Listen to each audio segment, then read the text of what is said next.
என்னுடைய கையில் மணத்தக்காளி கீரை கொடுத்துருக்கீங்க, இல்லை மூலிகை கொடுத்துருக்கீங்க, இல்லை உணவுப் பொருள் கொடுத்துருக்கீங்கன்னு சொல்லலாம். இதனுடைய இலைகள் தொடர்ந்து காலையில் ஒரு 10, சாயந்தரம் ஒரு 10, அந்த காலத்தில் சாப்பிடுவாங்க வயிற்று புண்ணுக்கு. அதேமாதிரி இதனுடைய பழங்கள் சாப்பிடும்போது வயிறு புண்ணு, அப்புறமா அந்த நெஞ்சு எரிச்சல் எல்லாமே கேட்கும். இது தொடர்ந்து சாப்பிடும்போது எண்ணற்ற பிரச்சனைகள் சரியாகும். உடம்பு குளிர்ச்சியாகும், குடல் புண்கள் நல்லாகும், இரைப்பை புண் நல்லாகும், பயில் சம்பந்தமான கம்ப்ளைண்ட்டுகள் மெல்ல மெல்ல சரியாகும், உடல் உஷ்ணம் குறையும், இப்படி சொல்லுவாங்க இல்லையா? சரி, இந்த மூலிகைலேருந்து நீங்கள் என்ன மாதிரியான தகவல் மக்களுக்கு சொல்ல போகிறீங்க? இதை வந்து நம்ம நேரில் இதுதான் மணத்தக்காளி கீரை. இந்த மணத்தக்காளி நம்ம பொரியல், கூட்டு, குழம்பு வச்சு கூட சாப்பிடலாம். இது சரும நோய்களுக்கு, யாரும் சொல்லாதது அதுதான், சரும நோய்களுக்கு இது அருமருந்து. ஏன்னா உள்ளே இருக்கிற ரணத்தை புண்களே ஆற்றுது அப்படின்னும் போது சருமம் மேலே வரக்கூடிய ரேஷஸ்ஸு, அப்புறம் இந்த தோல் பாதுகாப்புக்கு நல்ல அருமையான மருத்துவ குணமுள்ள ஒரு மூலிகை இது. உள்ளுக்கு எடுக்கும்போது இதை காலையில் வெறும் வயிற்றில் பொங்க வச்சு குடிக்கணும்னு சொல்லுவாங்க. அதாவது நம்ம ஒரு கைப்பிடி அளவு போட்டு 1 டம்ளர் தண்ணி 1/2 டம்ளராக சுண்டை வச்சு வடிகட்டி குடிச்சிட்டு வந்தோம்னு சொன்னால், நீங்கள் சொல்கிற மாதிரி அல்சர், அது எத்தனை வருஷத்து அல்சராக இருந்தாலும் சரியாகும். வாய் புண்ணு, தொண்டை புண்ணு, சாப்பாடே முழுங்க முடியலன்னு கஷ்டப்பட்டுக்கிட்டு இருப்பாங்க அந்த புண்ணு, தொண்டை புண்ணுனால, அது எல்லாத்தையுமே அது சரி பண்ணக்கூடியது. ஆனால் கஷாயம் வைக்கும்போது சமூலமாக வைக்கணும். ஏன்னா எல்லாமே மருத்துவ குணம் உள்ளது.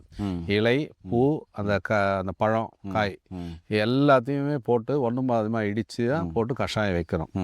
வேற இலையை மட்டும் வைக்கக்கூடாது, தண்டோட மொத்தமாக சமூலமாக இடித்து தான் கஷாயம் வைக்கணும். அதுதான் முக்கியமான ஒரு விஷயம். ஐயா, இது கண் பிரச்சனை உள்ளவங்களுக்கு நல்லா அற்புதமாக வேலை செய்யலன்றாங்களே, அவங்க எப்படி சாப்பிட்லாம்? அதுதாங்க. ஏன் இது நீங்கள் கூட்டாவோ பொரியலாவோ குழம்பாவோ ஒரு நாள் விட்டு ஒரு நாள் தினமாக கூட யூஸ் பண்ணலாம். ஏன்னா இதில் vitamin A, C, D, E இருக்குதுன்னு சொன்னேன். ஸோ அவ்வளோ தாதுக்கள் இருக்குது இதில். நீர் சத்து அதிகம், 80% மேலேயே இருக்கும் இது. அதனால் தினந்தோறும் கூட எடுக்கலாம். ஏனே மணத்தக்காளி கீரை ரொம்ப ரொம்ப அற்புதமான ஒரு உணவுப் பொருள். இதே மாதிரி தான் சுண்டைக்காய் வாரத்துக்கு 2 முறை சேர்த்து சாப்பிட்டு வந்தீங்கன்னா அப்படின்னு சொன்னால், சுண்டைக்காய் ஒரு நாளைக்கு இது, வாரத்துக்கு 2 முறை சுண்டைக்காய் வாரத்துக்கு 2 முறை தொடர்ந்து சாப்பிட்டு வரவங்களுக்கு ராஜ உறுப்புகள் சார்ந்த பிரச்சனைகள் மேக்சிமம் வருவதை தடுத்துக்கலாம்.